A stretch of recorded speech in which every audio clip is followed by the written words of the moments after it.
Hello friends, Christopher from 𝗁𝗲𝗃.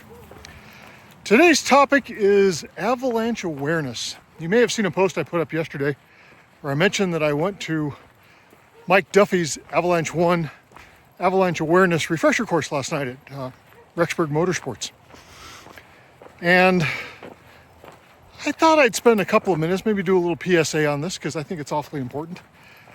I took an AV1 course from Mike about 5 years ago. I signed myself up, signed my two boys up, and we went to 𝗍𝗂𝗍𝗆, spent a week there riding and 3 days in his class, and learned all the things that I didn't know, which was actually quite a lot. There's a heck of a lot I didn't know back in the day. And last night when I went to the review, it struck me, let me step back, we had 60 people there last night.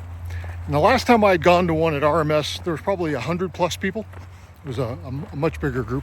If this is a little jerky, I apologize. I'm not using my gimbal today. I'm actually holding the camera. I grabbed it and I got the red lights on. I failed to charge it. So hopefully this will be all right. This will be, the face will be more or less steady, but the background will be quite jerky with the dogs pulling me hard. But I was really surprised that, one, there were only about half a dozen people in the whole class that had taken an Avalanche 1 course, a certification course. Everybody else was just there for general refresher, doing the drills, getting exposed to the new technology, getting a reminder of the things you don't want to be doing when you're out riding. And two, what worried me a lot more were the number of people that were completely, utterly incompetent in using their transceivers. Gosh, during the entire hour of outside drills, the alarms are going off all the time as people didn't realize they were in search mode versus transmit mode. So every time we went to do drills, somebody else had put their transmitter back into transmit mode rather than in search mode, so we were all hunting down each other. And that made me think that if this had been an actual real world event, these people had been on the side of the mountain trying to do some help, they would have been doing a lot of harm. So guys, I wanted to do a little PSA, as I said. You need to get trained, okay? Don't wing it. It's great that you bought a beacon. It's wonderful that you carry a shovel and a probe. And it's outstanding if you have an avalanche bag. But if you haven't actually invested the time to learn how to use the stuff, then you got to ask yourself, are you an asset or are you a liability?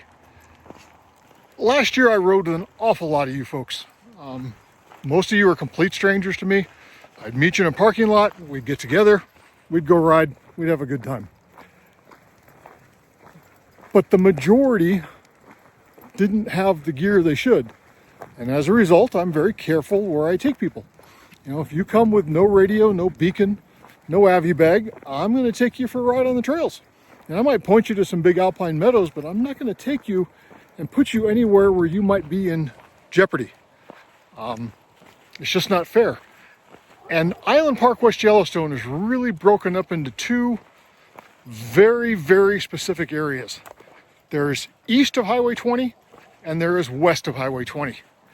West of Highway 20 is where all the groomed trails are. You've got 600 miles of groomed trails, maybe, depending on how you count, 1,000 miles of rideable trails. There's an awful lot of trails in IP in west that do not get groomed, but they're still there and they're very rideable. When you cross Highway 20 and you go over to Mount Ray's or Mount Jefferson or Lion's Head, you have a dramatically different environment, okay? And I mean this from the bottom of my heart. If you're not going on to Jefferson trained and fully equipped, you have no business on that mountain at all. That is a high risk, high consequence. If somebody's going to get hurt or end up dead in Island Park and West Yellowstone, it's either going to be Lionhead or it's going to be up on Jefferson. You've got the steep, you've got the deep, and when things go bad, they go bad in a big way. On the east side of Island Park, there's really only one or two small areas that are of consequence, and that's primarily the actual canyon in Black's Canyon, which is fairly steep, and if it breaks, you can get buried. And maybe a couple of little places around Two Tops, or if you're just being ignorant, you can find yourself in a bad situation. So, the thrust of today's message, go get certified. You know, don't kid yourself. Until you take the 2 or the 3 day course on the mountain in the snow, you really don't understand how much you don't understand. You just don't know what you don't know. I'm going to cut in a couple of clips here from last night and a little message from Mike, encouraging you guys to go get trained, but do me a favor, do your families a favor, go get trained. You know, you don't want to be the guy that's got to call back and say that, you know, somebody you loved got buried. You know, you couldn't do a rescue, you had to do a recovery. There's nothing worse than that, guys. Training is cheap, training is fast. Make it part of your trip out here. If you're going to come, there's plenty of people that would be happy to teach you how to ride, or how to do avalanche recovery, how to do avalanche mitigation, how to avoid the avalanche entirely. And that's what I'm calling out for. Make that part of your next trip. If you don't have the necessary technology and the necessary training, then you gotta stay away from the steep and the deep. And my understanding for most of you is that's what you're coming out here for. You want to see the big mountains. You want to see the amazing riding that we offer out here. And to do that, you need to get trained properly. So, guys, book a class, go get trained, come out here, we'll ride together, we'll have a hell of a time. We'll see you then.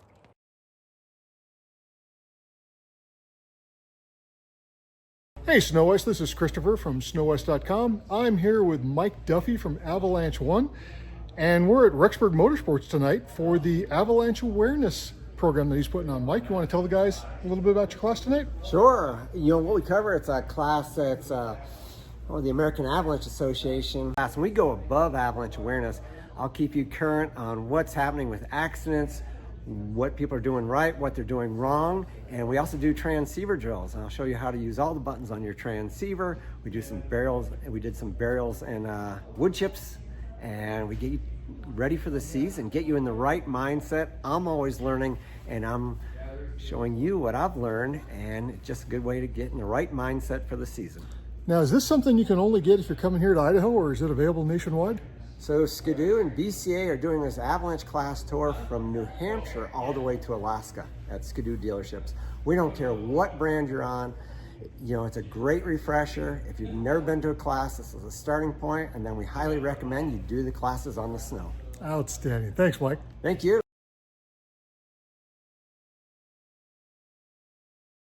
Now we have some people transmitting. I'll find out who it is.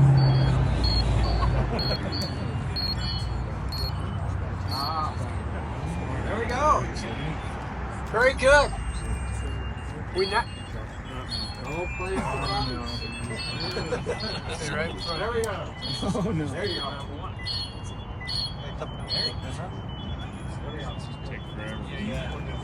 Okay.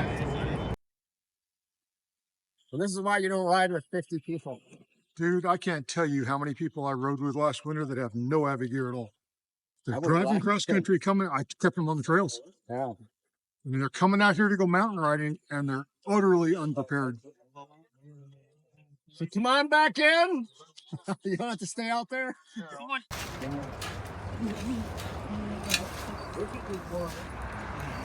I don't wear my glasses.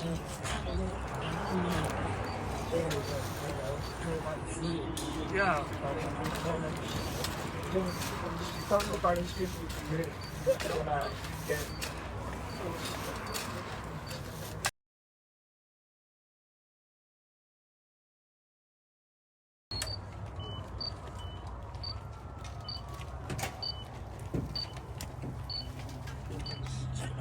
I think I'm standing down.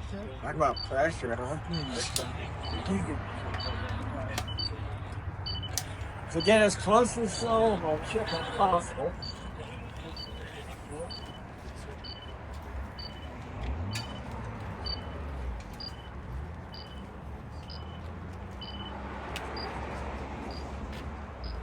It broke out. Somebody said the probe.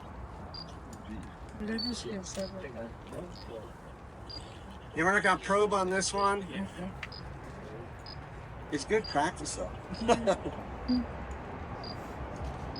Oh yeah, that shock. Now you got you. There you go.